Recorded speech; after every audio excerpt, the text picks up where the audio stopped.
আমার জীবন আমারি মরণ আমার বন্দেগী, আমার জীবন আমারি মরণ আমার বন্দেগী, কবুল কর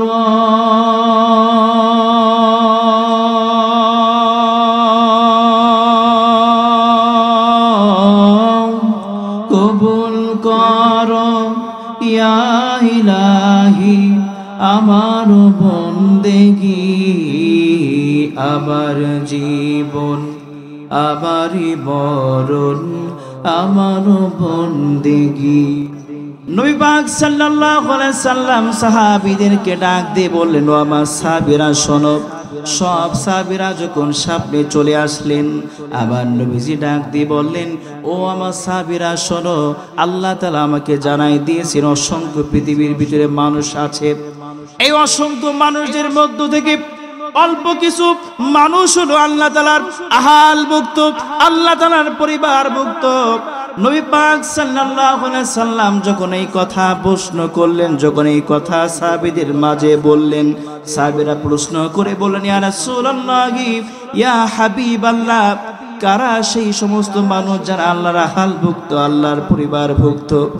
নবীজি ডাক দিয়ে বলেন, সাহাবীরা শোনো, ক্বালা আহলুল কুরআনি হুম আহলুল্লাহ। জোরে জোরে বলেন সুবহানাল্লাহ। নবীজি বললেন, সাহাবীরা শোনো, যারা কোরআন তিলাওয়াত করে, কোরআনের বসবায় যারা বসতে পারে, কোরআন শরীফ শোনার জন্য যারা বসে যাবে, আল্লাহ পাক বলেছেন অসংখ্য মানুষদের মধ্য থেকে তারাই হলো আমি আল্লাহর আহালভুক্ত, পরিবারভুক্ত। সুবহানাল্লাহ। আস্ত হয়ে গেল, আরো জোরে বলেন সুবহানাল্লাহ। আমরা কোরআন শোনার জন্য বসেছি, এখন আমরা কারা হালভুক্ত? জোরে বলেন কারা হালভুক্ত? যারা আল্লাহর হালভুক্ত হয়েছেন, জবানটা ছেড়ে দিয়ে বসে আলহামদুলিল্লাহ।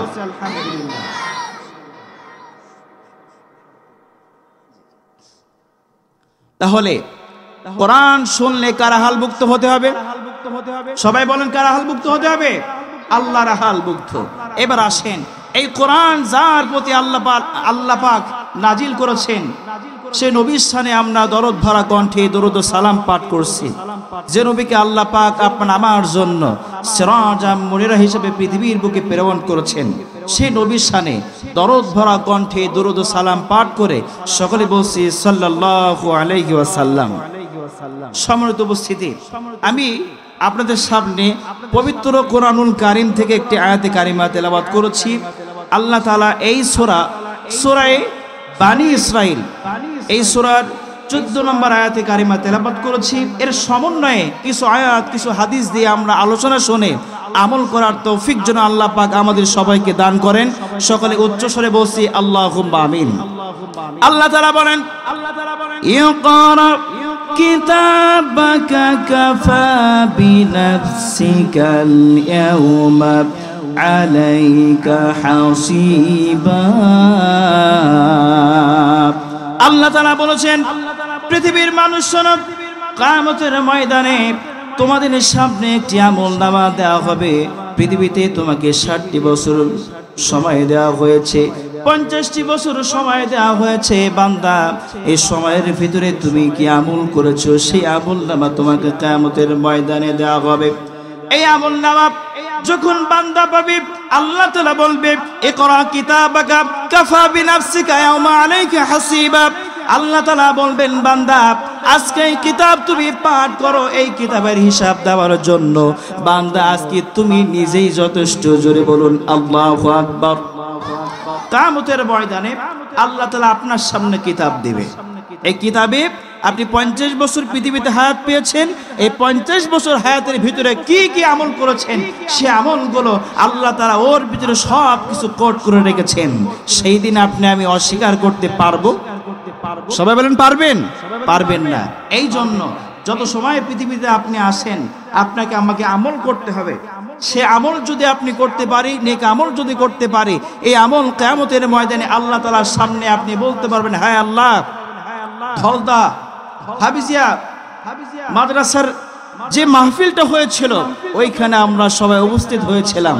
আল্লাহ তাআলা বলবেন, হ্যাঁ সেই দিন উপস্থিত হয়েছিলে, কোরআন সাক্ষী দেবে আল্লাহ আমাকে শোনার জন্য বসেছিল, এই কোরআন সাক্ষী দিয়ে সেই দিন অসংখ্য মানুষদের মধ্য থেকে আপনাকে জান্নাত পর্যন্ত পৌঁছে দিবে। জোরে বলুন সুবহানাল্লাহ। আল্লাহ তাআলা এই আমল আপনাকে আমাকে করতে হবে। নবী পাক সাল্লাল্লাহু আলাইহি সাল্লাম সাহাবীদেরকে আমল শিক্ষা দিয়ে দিয়েছেন। আজকে আপনি আমি কোরআনের ময়দানে বসেছি, দু একটি কথা কোরআনের ময়দানে বসার ফজিলত সম্পর্কে আমরা একটু শুনে যাই। নবী পাক সাল্লাল্লাহু আলাইহি সাল্লাম সাহাবীদেরকে প্রশ্ন করলেন, ও আমার সাহাবীরা শোনো, তোমাদেরকে কিছু কথা বলি, নসিহত করি, তোমরা শোনো। তোমরা কি জাহান্নাম থেকে মুক্ত হয়ে জান্নাতি বান্দা কি তোমরা দেখতে চাও নাকি? সাহাবীরা বলেন, ইয়া রাসূলুল্লাহ, ইয়া হাবিবাল্লাহ, আমরা দেখতে চাই।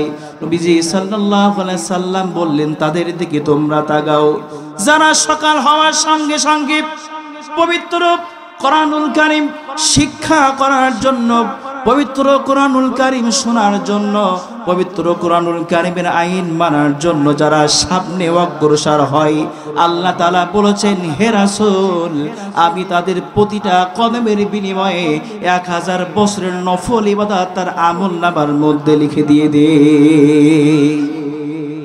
জোরে বলেন সুবহানাল্লাহ। তাহলে আপনারা যারা অনেক দূর দূরান্ত থেকে আসছেন, আপনি যে কত কদম হাঁটতে পেরেছেন, কেউ কি গুনতে পেরেছেন? সবাই বলেন, কেউ কি গুনেছেন? প্রতিটা কদমের বিনিময়ে যদি 1000 বছরের নফল ইবাদত পান, কত কদম দিয়ে হেঁটে আসছেন আপনি জানেন না। কথা বলেন ঠিক কিনা? এরপরে আল্লাহ তাআলা বলেন, ও রাসূল আপনি শুনেন, শুধু এইখানে নয়, আমি তাদের প্রতিটা কদমের বিনিময়ে 1000 বছরের ইবাদত, শুধু তাই নয়, জান্নাতুল ফেরদাউসের ভিতরে আমি আল্লাহ তাআলা সেই সমস্ত বান্দাদের জন্য একটি শহর নির্মাণ করি। জোরে বলেন সুবহানাল্লাহ। আল্লাহ তাআলার কাছে এই কথা শোনার পরই আল্লাহর ফেরেশতারা আল্লাহ তাআলার কাছে বললেন, রব্বুল আলামিন, এই কোরআন শোনার জন্য তাদের জন্য যদি আপনি এত আমল রেখে দেন, তাদের জন্য যদি আপনি এত পুরস্কার রেখে দিয়ে দেন, আমরা ফেরেশতারা তাদের জন্য কিছুই করতে চাই। আল্লাহ পাক বললেন, ও আমার ফেরেশতারা, তোমরা কি করতে চাও বলো? ফেরেশতারা ডাক দিয়ে বলেন, রব্বুল আলামিন, যারা পবিত্র কোরআনুল কারীম শোনার জন্য আসবে, আপনি আমাদেরকে যে নূরের পাখা দিয়েছেন, এই পাখা তাদের পায়ের তলায় আমরা বিছাই দিয়ে তাদের জন্য জান্নাতের জন্য আমি তোমার কাছে দোয়া করব। জোরে বলেন সুবহানাল্লাহ। ইন্নাহু লাকুরআনুন কারীম। এই কোরআনুল কারীম কি আল্লাহ তাআলা সম্মানিত করেছেন। এই কোরআনের সংস্পর্শে যারা আসবে তাদেরকে আল্লাহ তাআলা সম্মানিত করবেন। আল্লাহ তাআলার একজন পয়গম্বর হযরত ঈসা রূহুল্লাহ, তিনি পথ দিয়ে তিনি হাঁটতে হাঁটতে যাচ্ছেন। আপনাদেরকে আমি বুঝাইতে চাচ্ছি, কোরআনের সংস্পর্শে আসলে, কোরআন শুনলে, কোরআনের সাথে থাকলে তার কি মর্যাদা আল্লাহ তাআলা দিয়ে দিয়েছেন।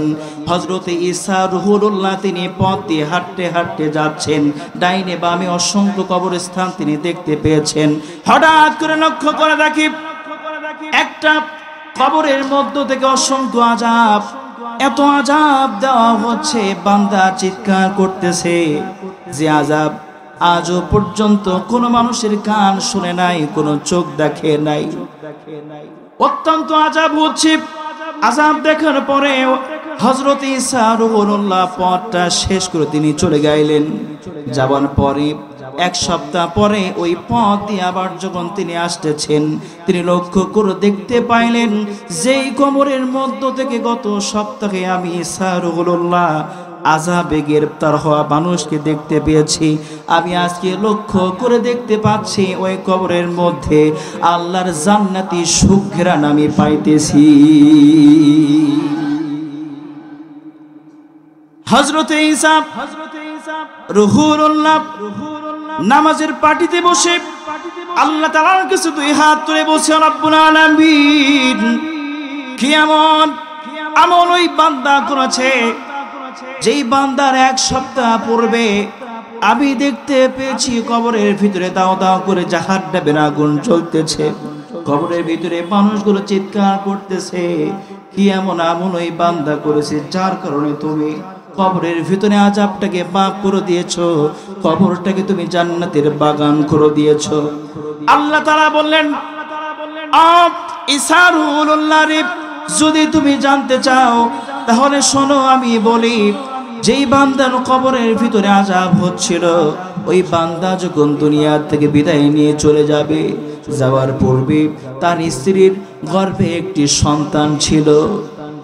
স্ত্রীকে বলেছিল, স্ত্রী এমন কোন খারাপ কাজ দুনিয়াতে নাই, এমন কোন অসৎ কাজ দুনিয়াতে নাই, চুরি চামারি ফেন্সিডিলিয়া বা থেকে শুরু করে জিনা ব্যভিচার থেকে শুরু করে এমন কোন খারাপ কাজ পৃথিবীতে নাই রে স্ত্রী, আমি করি নাই। আমি জানি আমি মারা যাবার পরে আল্লাহ পাক আমাকে কবরের ভিতরে জাহান্নামের আযাব দিয়ে আমাকে গ্রেফতার করে ফেলবে। ও প্রাণের স্ত্রী রে, তোমাকে আমি একটি নসিহত করে যাই প্রাণের স্ত্রী, আমার সন্তান যখন তোমার গর্ভে থেকে চলে আসবে এই দুনিয়াতে, আসার পরে আমার সন্তান যখন কথা বলতে শিখবে, আমার সন্তানের সর্বপ্রথম শিক্ষা তুমি আল্লাহর কালাম দিয়ে শুরু করবে। জোরে বলেন সুবহানাল্লাহ। সন্তান ভূমিষ্ঠ হয়ে গেল, হিসাব সন্তান যখন হাঁটতে শুরু করলো, মা সন্তানটাকে হাতে করে নিয়ে হাঁটতে হাঁটতে মসজিদের ইমাম সাহেবের কাছে কোরআন শরীফ শিক্ষা করানোর জন্য, হাফেজি মাদ্রাসায় কোরআন শরীফ শিক্ষা করার জন্য ওই সন্তানটাকে হাঁটতে হাঁটতে নিয়ে আসলেন। আসার পরে ওই সন্তান যখন আমি আল্লাহ তাআলার কালাম যখন ওই বাচ্চাকে যখন শেখানো হচ্ছে, ওই বাচ্চাকে যখন বলা হয়েছে বিসমিল্লাহির রাহমানির রহিম, পরম করুণাময় দয়ালু মহান রব তার নবী আমি শুরু করতেছি এই কথা, এই বাক্য যখন ওই সন্তান যখন তেলাওয়াত করেছে, আমি আল্লাহ তাআলার রহমতের দুয়ারে ঢেউ খেলে গিয়েছে, আমি আল্লাহ তাআলার বড় লজ্জা লেগে গিয়েছে। পৃথিবীতে সন্তান আমার গুণগান করতেছে, সেই সন্তানের পিতা কবরের ভিতরে আযাবে গ্রেফতার আছে, আমি আল্লাহ তাআলা কিভাবে ওই পিতাকে আযাব দিতে পারি? ওই বান্দা কোরআন যখন তেলাওয়াত করা শুরু করেছে, আমি আল্লাহ তাআলার সঙ্গে সঙ্গে ওই পিতার কবরের আযাবকে আমি আল্লাহ তাআলা মাফ করে দিয়েছি। জোরে বলেন সুবহানাল্লাহ, একটু জোরে বলেন সুবহানাল্লাহ। ইন্নাহু লাকুরআনুন কারীম, এই কোরআনকে সম্মানিত করেছেন কে? যারা আল্লাহকে ভালোবাসেন জোরে বলবেন, কোরআনকে সম্মানিত করেছেন কে? কোরআনের সংস্পর্শে যারা থাকবে তাদেরকে সম্মানিত করবেন কে? কোরআনের সংস্পর্শে থাকলে কেমন সম্পর্কিত হয় আরেকটু শোনেন। বড় পীর আব্দুল কাদের জিলানী রাহিমাহুল্লাহ, নাম শুনেছেন সবাই? সবাই বলেন নাম শুনেছেন? এই বড় পীর আব্দুল কাদের জিলানী রাহিমাহুল্লাহ,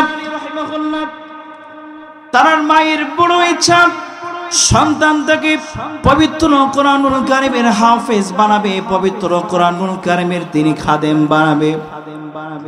তিনি সঙ্গে সঙ্গে বাচ্চাটাকে হাতে করে নেওয়ার পরে মসজিদের ইমামের কাছে চলে আসলেন, হুজুরের কাছে চলে আসেন। ও হুজুর, আমার সন্তান আব্দুল কাদেরকে আপনার কাছে আমি নিয়ে আসলাম। আমার সন্তান আজও পর্যন্ত কোথাও একটা হরফ তেলাওয়াত করে নাই।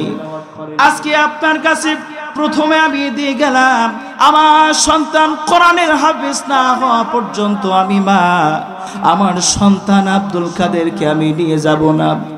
আপনি আমার বাচ্চাকে কোরআন শিক্ষা দেন, কোরআনের হাফেজ আপনি বানায় দেওয়ার জন্য চেষ্টা করেন। মা সন্তানটাকে রেখে চলে আসলেন। হুজুর আব্দুল কাদের জিলানী রাহিমাহুল্লাহকে তিনি ধরলেন।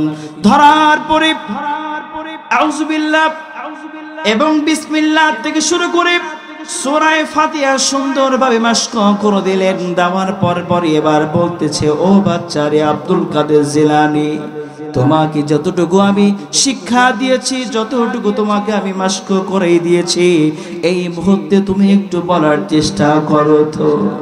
সঙ্গে সঙ্গে বড় পীর আব্দুল কাদের জিলানী রাহিমাহুল্লাহ আউযু বিল্লাহ বিসমিল্লাহ তিনি তেলাওয়াত করলেন। তেলাওয়াত করতে করতে এক নয় দুই নয়, তিনি গোটা 18টি পারা তিনি তেলাওয়াত করে ফেলেছেন। জোরে বলুন সুবহানাল্লাহ। আব্দুল কাদের জিলানী রাহিমাহুল্লাহ তিনি তার মা বলে গিয়েছে, হুজুর আমার সন্তান কোথাও এখনো পর্যন্ত একটা হরফও পড়ে নাই, আর আমার সন্তান আপনার কাছে দিয়ে যাচ্ছি, হাফেজ না হওয়া পর্যন্ত আমি নিয়ে যাব না। হুজুর আশ্চর্য হয়ে গেল, কি ব্যাপার, এর মা তো বলে গেল একটা হরফও পড়ে নাই, তাহলে কিভাবে এই বাচ্চা, আমি তাকে আউযুবিল্লাহ এবং বিসমিল্লাহ সূরা ফাতিহা শিক্ষা দিয়েছি, এই বান্দা এই ছোট্ট বালক যদি অন্য কোথাও যদি না পড়ে, যদি অন্য কোথাও মাদ্রাসায় যদি না পড়ে, এই বাচ্চা কি একটানা 18 পড়া কি সম্ভব? সবাই বলেন সম্ভব? সম্ভব নয়। হুজুর বড় আশ্চর্য হয়ে আব্দুল কাদের জিলানী রাহিমাহুল্লাহর মাকে ডাক দিলেন। আসলেন, আসার পরে বলতেছে, ও আব্দুল কাদের জিলানীর মা, আপনি তো আমাকে বলেছেন আপনার সন্তানকে আজও পর্যন্ত কোথাও আপনি কোরআন শিক্ষা দেন নাই, আজকে আপনার সন্তান কিভাবে গোটা 18টি পারা তেলাওয়াত করেছে, আমি আগে এইটা জানতে চাই। আব্দুল কাদের জিলানী রাহিমাহুল্লাহর মা ডাক দিয়ে বললেন, হুজুর বিশ্বাস করেন আমি আপনাকে মিথ্যা কথা বলি নাই, আমার সন্তানকে আমি আজও পর্যন্ত কোথাও কোরআন শিক্ষা দিতে দেই নাই, আমি দেই নাই, আপনার কাছে আমি শুরুতে নিয়ে আসছি, কিন্তু জানি না কিভাবে আমার সন্তান গোটা 18টি পারা তেলাওয়াত করেছে, আমি জানি না। কিন্তু আমার একটি আমল আমি করতাম, আমার সন্তান যখন আমার রেহেমের ভিতরে ছিল, আমি আমার সন্তানকে রেহেমের ভিতরে রাখার পরে আল্লাহর কালাম সর্বসময় আমি তেলাওয়াত করতাম, আমি কাজ করতাম তেলাওয়াত করতাম, আমি রান্না করতাম তেলাওয়াত করতাম, হাঁটতাম চলতে ফিরতে আমি পবিত্র কোরআনুল কারীম তেলাওয়াত করতাম। আমি গোটা 18টি পারা তেলাওয়াত আমি করেছি, মনে হয় আমার সন্তান আমার রেহেমের ভিতরে থেকে কোরআন শুনেছে, যার কারণে পবিত্র কোরআনুল কারীম সে পড়তে পেরেছে। একটু জোরে বলেন সুবহানাল্লাহ। এই কথা বলার পরই মায়ের চোখ দিয়ে টপ টপ করে পানি পড়তেছে, মার মুখটা মলিন হয়ে গিয়েছে। হুজুর ডাক দিয়ে বলছে, ও আব্দুল কাদের জিলানীর মা, তোমার তো আনন্দিত হবার কথা, তুমি আনন্দিত না হয়ে তুমি কেন কাঁদতেছো, মুখটা কেন মলিন হয়ে গিয়েছে? আব্দুল কাদের জিলানীর মা বলতেছে, হায় রে আফসোস, হায় রে আফসোস, আমার সন্তানের রেহেমে রেখে যদি আমি আর 12টি পারাটা যদি সুন্দরভাবে তেলাওয়াত করতে পারতাম, তাহলে আমার এই সন্তান গোটা 30টি পারা পড়তে পারতো। জোরে বলেন সুবহানাল্লাহ। এমন মা সমাজে আজকে দরকার আছে না নাই? কথা বলেন আছে না নাই? মা যদি কোরআন আলা হয়, সন্তানগুলো কোরআন আলা হবে। কথা বলেন ঠিক কিনা? আর মা যদি বেপর্দাওয়ালা হয়, সন্তানগুলো বেপর্দাওয়ালা হবে।